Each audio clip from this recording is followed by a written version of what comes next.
Welcome back to healthy recipes. നേന്ത്രപ്പഴം വച്ചിട്ടുള്ള 3 കിടിലൻ സ്നാക്സാണ് ഇന്ന് നമ്മൾ ഉണ്ടാക്കുന്നത്.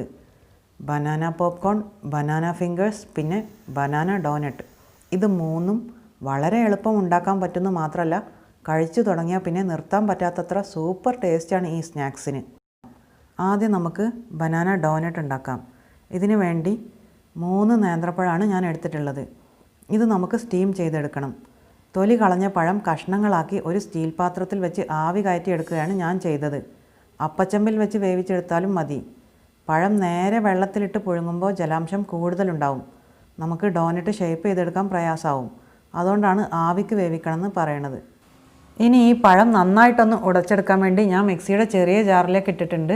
നിങ്ങൾക്ക് വേണമെങ്കിൽ പൊട്ടാറ്റോ മാഷർ കൊണ്ടൊന്ന് മാഷ് ചെയ്തെടുത്താലും മതി. ഞാനിപ്പോൾ മിക്സിയുടെ ചെറിയ ജാറിലിട്ട് നന്നായിട്ട് അരച്ച് പേസ്റ്റാക്കി എടുത്തിട്ടുണ്ട്. ഇനി നമുക്ക് വേണ്ടത് ഒരു 1/4 കപ്പ് തേങ്ങ ചിരവിയതാണ്. അതിലേക്ക് ഞാൻ 2 ടേബിൾ സ്പൂൺ പഞ്ചസാര കൂടി ചേർത്ത് കൊടുക്കുന്നുണ്ട്. പിന്നെ 2 ഏലക്കായും കൂടി ഇതിലേക്ക് ചേർത്ത് കൊടുക്കുന്നുണ്ട്. ഇനി ഇതെല്ലാം കൂടി മിക്സിയുടെ ചെറിയ ജാറിലിട്ട് ഒന്ന് ക്രഷ് ചെയ്തെടുക്കുകയാണ്. കാരണം നമുക്ക് ഏലക്കായൊക്കെ ഒന്ന് പൊടിക്കേണ്ടതുണ്ട്. പിന്നെ തേങ്ങയും ഒന്ന് പൊടിഞ്ഞ് കിട്ടിയാലാണ് നമുക്ക് ഡോനറ്റ് ഷേപ്പാക്കി എടുക്കാൻ പറ്റുള്ളൂ. ഈസി ആയിട്ട് ഷേപ്പ് ചെയ്തെടുക്കാൻ ഇങ്ങനെ തേങ്ങ ഒന്ന് പൊടിച്ച് ചേർക്കുന്നതാണ് നല്ലത്. ഇനി നമ്മൾ ഉടച്ച് വെച്ച പഴത്തിലേക്ക് ഞാൻ ഒരു 1/4 കപ്പ് ഗോതമ്പ് പൊടിയാണ് ചേർത്ത് കൊടുക്കുന്നത്. പിന്നെ നമ്മൾ നേരത്തെ പൊടിച്ച് വെച്ചില്ല തേങ്ങയും പഞ്ചസാരയും ഏലക്കായും കൂടി, അതും കൂടി ഇതിലേക്ക് ചേർത്ത് കൊടുക്കുകയാണ്. ഇനി ഇതെല്ലാം കൂടി നന്നായിട്ട് മിക്സ് ചെയ്ത് കുഴച്ചെടുക്കണം. ആദ്യം സ്പൂണ് കൊണ്ട് നന്നായിട്ടൊന്ന് മിക്സ് ചെയ്ത് കൊടുക്കുകയാണ്. അതിനുശേഷം കൈകൊണ്ട് നന്നായിട്ട് കുഴച്ചെടുക്കുകയാണ് വേണ്ടത്. ഇതിലേക്ക് എക്സ്ട്രാ വെള്ളമൊന്നും ചേർക്കേണ്ടതില്ല. പഴത്തിൻ്റെ നനവും പിന്നെ തേങ്ങയുടെ നനവൊക്കെ തന്നെ മതിയാവും.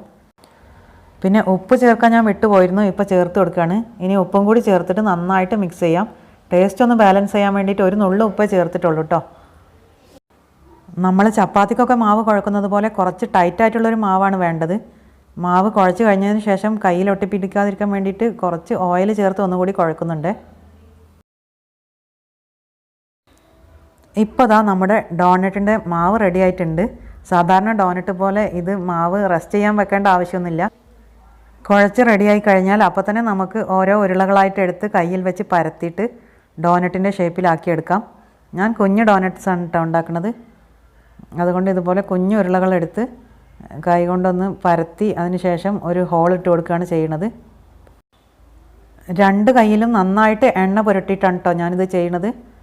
ഇതുപോലെ ബാക്കിയുള്ളതും ചെയ്തെടുക്കുകയാണ്.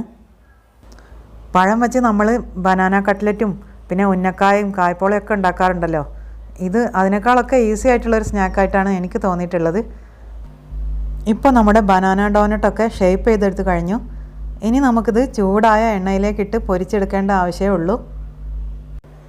സൺഫ്ലവർ ഓയിലിലാണ് ഞാനിത് ഫ്രൈ ചെയ്തെടുക്കുന്നത്. മീഡിയം ഫ്ലെയിമിൽ ചെയ്തെടുത്താൽ മതി കേട്ടോ.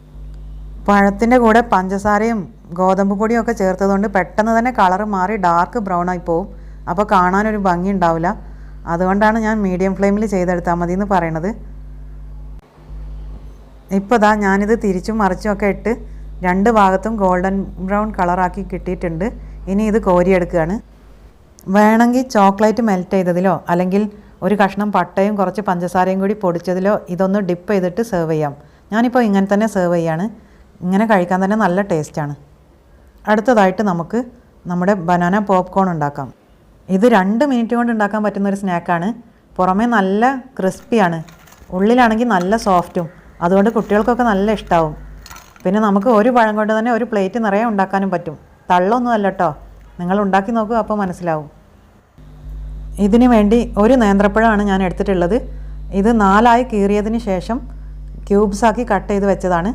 ഇനി നമുക്കൊരു ബാറ്റർ റെഡിയാക്കണം. ഒരു ബൗളിലേക്ക് 2 ടേബിൾ സ്പൂൺ അരിപ്പൊടിയും 2 ടേബിൾ സ്പൂൺ കോൺഫ്ലോറാണ് ചേർത്ത് കൊടുത്തിട്ടുള്ളത്.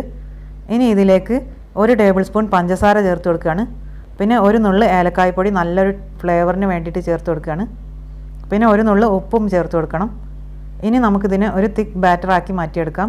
അതിനുവേണ്ടി കുറച്ച് വെള്ളം ഒഴിച്ച് ഒന്ന് കലക്കിയെടുക്കാം. ഞാനിതിലേക്ക് ഏകദേശം ഒരു 100 മില്ലി വെള്ളം ചേർത്തിട്ടുണ്ടാവും. നല്ല തിക്കായിട്ടുള്ളൊരു ബാറ്ററാണ് കേട്ടോ നമുക്ക് വേണ്ടത്. ഇതാ ഇങ്ങനെയാണ് വേണ്ടത്. ഇനി നമുക്ക് കുറച്ച് ബ്രെഡ് ക്രംസ് വേണം. ഞാനിവിടെ ഒരു 3-4 പീസ് ബ്രെഡ് എടുത്തിട്ടുണ്ട്. ബ്രെഡിൻ്റെ അറ്റം പീസൊക്കെ എടുക്കുന്നത് നല്ലതാണ്. ഇനി നമുക്കിത് മിക്സിയുടെ ചെറിയ ജാറിലിട്ട് ഇതുപോലെ ഒന്ന് പൊടിച്ചെടുക്കാം. ഇനി നമ്മൾ ക്യൂബ്സാക്കി കട്ട് ചെയ്ത് വെച്ച ബനാന കഷ്ണങ്ങളുണ്ടല്ലോ, അതൊക്കെ ഈ ബാറ്ററിലേക്ക് ആദ്യം ഇട്ട് കൊടുക്കാം.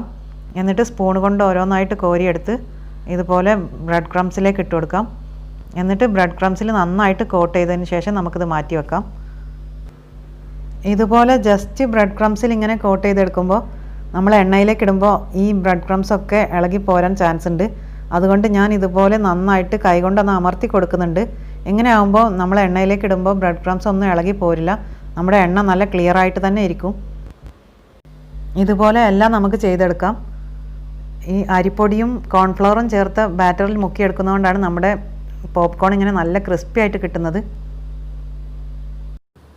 ഡോനറ്റ് ഉണ്ടാക്കാൻ നമ്മൾ ആവിയിൽ വേവിച്ച പഴമാണ് യൂസ് ചെയ്തത്. ഇതിൽ പക്ഷേ പഴം കുക്ക് ചെയ്തിട്ടില്ല ഇതുവരെ. ഇനി നമ്മളിത് ഡീപ്പ് ഫ്രൈ ചെയ്തെടുക്കാൻ പോവുകയാണ്. ഇനി നമുക്ക് ചൂടായ എണ്ണയിലേക്ക് ഓരോന്നോരോന്നായിട്ട് ഇട്ട് കൊടുത്ത് ഇത് പൊരിച്ചെടുക്കാം. ഇവിടെ എണ്ണ ഭയങ്കരമായിട്ട് ചൂടായിട്ട് ഇരിക്കുമായിരുന്നു കേട്ടോ. അതുകൊണ്ട് ആദ്യം ഇട്ടത് പെട്ടെന്ന് തന്നെ കളറ് മാറിപ്പോയി. നിങ്ങൾ മീഡിയം ഫ്ലെയിമിൽ തന്നെ പൊരിച്ചെടുത്താൽ മതി കേട്ടോ. അങ്ങനെ ആകുമ്പോൾ നമുക്ക് നല്ല ക്രിസ്പി ആയിട്ടുള്ള പോപ്കോൺസ് കിട്ടും. നല്ല ഗോൾഡൻ കളറിൽ തന്നെ കോരിയെടുക്കാനും പറ്റും. ഞാൻ ആദ്യം ഇട്ടത് ഇപ്പോൾ കോരിയെടുക്കുകയാണ്. ബാക്കിയുള്ളത് റെഡി ആവണേ ഉള്ളൂ. ഈ സ്നാക്കിൻ്റെ ഒരു കുഴപ്പം എന്താണെന്ന് വെച്ചാൽ ഇത് നമ്മൾ ഒന്നെടുത്ത് കഴിച്ചു കഴിഞ്ഞാൽ പിന്നെ നിർത്താൻ പറ്റില്ല. നമ്മളത് മുഴുവൻ കഴിച്ചിട്ടേ അടങ്ങുള്ളൂ. അത്രയ്ക്ക് ടേസ്റ്റാണിത്. പിന്നെ നമ്മൾ പഴംപൊരിയൊക്കെ ഉണ്ടാക്കാൻ എടുക്കുന്ന അത്ര സമയം തന്നെ ഇത് ഉണ്ടാക്കാനും ആവശ്യമുള്ളൂ.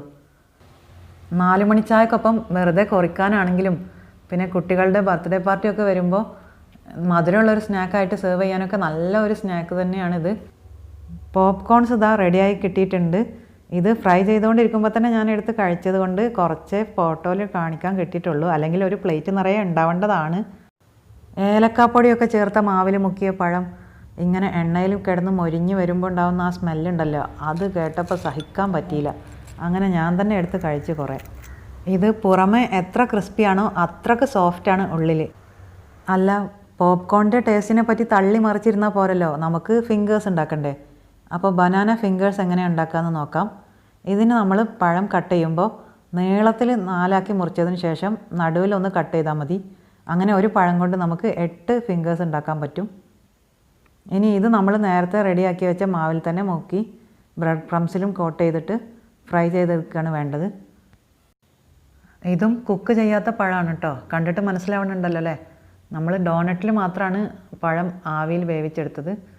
ഈ പോപ്കോണും ഫിംഗേഴ്സൊക്കെ ഉണ്ടാക്കാൻ കുക്ക് ചെയ്യാത്ത പഴം ഇങ്ങനെ മാവിൽ മുക്കി ബ്രെഡ് ക്രംസിൽ മുക്കിയതിന് ശേഷം എണ്ണയിലേക്ക് ഇടുകയാണ് ചെയ്യുന്നത്. ഈ എണ്ണയിൽ കിടന്നിട്ടാണ് നമ്മുടെ പഴം വെന്ത് കിട്ടുന്നത്. ഇത് ഞാൻ നേരത്തെ പോപ്കോൺ ഫ്രൈ ചെയ്തതിൻ്റെ ബാക്കി എണ്ണയിൽ തന്നെയാണ് കേട്ടോ ഇപ്പോൾ ഇതും ഫ്രൈ ചെയ്തെടുക്കുന്നത്. നിങ്ങൾ എന്താ ഇപ്പോൾ ചിന്തിക്കുന്നത്, ഇത് രണ്ടും ഒന്ന് തന്നെയാണോന്നാണോ? മുദ്ര ശ്രദ്ധിക്കണം, മുദ്ര. പോപ്കോണിൻ്റെ ഷേപ്പ് വേറെ, ഫിംഗേഴ്സിൻ്റെ ഷേപ്പ് വേറെ. അപ്പോൾ നിങ്ങളോടും ഇതുപോലെ 2 രീതിയിൽ ഉണ്ടാക്കി വെച്ചിട്ട് അത് താനല്ലയോ ഇത് എന്ന് ആരെങ്കിലും ചോദിച്ചാൽ സലീം കുമാറിൻ്റെ ഡയലോഗ് കണ്ടെടുത്ത് കാച്ചിയാൽ മതി. മുദ്ര ശ്രദ്ധിക്കണം, മുദ്ര. നിങ്ങളിത് ഉണ്ടാക്കി കഴിച്ച് നോക്കിയിട്ട് ഞാൻ പറഞ്ഞതൊന്നും തള്ളല്ല എന്ന് മനസ്സിലായാൽ ഒന്ന് ഇവിടെ വന്ന് പറയണേ. അപ്പോഴേ ബാക്കിയുള്ളവർക്കും കൂടി ഉണ്ടാക്കി നോക്കാൻ തോന്നുള്ളൂ.